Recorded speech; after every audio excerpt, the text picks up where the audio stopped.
दोस्तों, शेर और बाघ अगर आपस में भिड़ जाएं तो जीत किसकी होगी। वैसे अगर हम बात करें प्राचीन समय की, तो राजा महाराजाओं द्वारा अपने मनोरंजन के लिए शेर और बाघों की लड़ाई आपस में करवाते थे, यह देखने के लिए कि कौन कितना ताकतवर है। लेकिन वही आज के समय में अपने मनोरंजन के लिए किसी भी जानवर को आपस में नहीं लड़वा सकते।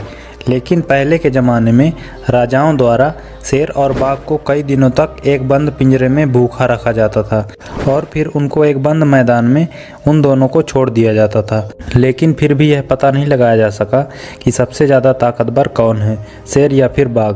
लेकिन आज हम यह जानने की कोशिश करेंगे कि जंगल का राजा शेर को ही क्यों कहा जाता है और शेर में ऐसी कौन सी खूबी है जो बाघ में नहीं है। अगर बात करें दोस्तों इन दोनों के आकार और ताकत की, तो बाघ शेर से काफ़ी बड़ा होता है और बाघ भालुओं के बाद दूसरा धरती का सबसे बड़ा मांसाहारी जीव है। वहीं भारतीय नर बाघ का वजन लगभग 220 किलो तक होता है, जबकि भारतीय नर शेर का वजन लगभग 180 किलो तक ही होता है। वहीं साइबेरियन बाघ धरती की सबसे बड़ी बिल्ली है, जिसका वजन 300 किलो से भी अधिक हो सकता है। वहीं अफ्रीकी शेरों की लंबाई 8 फीट और ऊंचाई 3 फीट से अधिक होती है और शेरों की तुलना में भारतीय बाघों की औसत लंबाई 10 फीट और ऊंचाई 4 फीट तक होती है। वहीं शेर के जबड़े 650 psi की ताकत से काट सकते हैं, जबकि बाघ 1050 psi तक की ताकत से काट सकते हैं। वहीं बाघ की छलांग और पंजा मारने की ताकत शेर से काफ़ी अधिक होती है। इसके अलावा बाघ का वजन शेर से अधिक होने के बावजूद भी वर्टिकल पोजीशन में 15 फीट तक की छलांग बाघ मार सकता है, जबकि शेर का वजन बाघों की तुलना में काफ़ी कम होता है। फिर भी यह वर्टिकल पोजीशन में 12 फीट तक ही छलांग मार पाते हैं। तो इस तुलना से यही पता चलता है कि अगर बंगाल टाइगर से अफ्रीकी शेर भिड़ जाए तो बाघ ही विजेता होगा।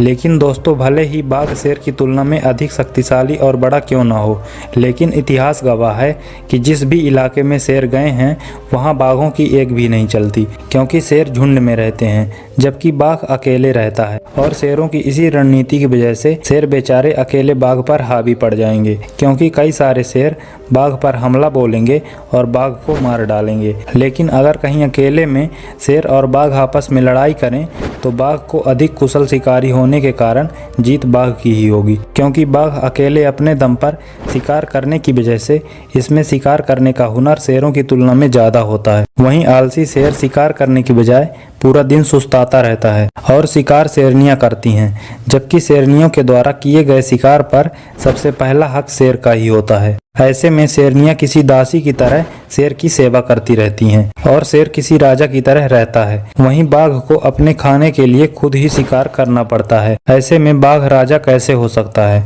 जबकि शेर किसी राजा की भांति अपने झुंड का नेतृत्व स्वयं करता है और शेर अपने झुंड की वजह से बड़े बड़े जानवरों को भी चारों खाने चित कर देते हैं, जबकि अकेले बड़े जानवरों का शिकार करना बाघ को काफी मुश्किल हो जाता है और इसीलिए शेर को जंगल का राजा कहा जाता है। दोस्तों, अगर ये वीडियो अच्छी लगी हो तो लाइक जरूर कीजिएगा और इसी तरह की वीडियो पाने के लिए हमारे चैनल को जरूर सब्सक्राइब करें। धन्यवाद।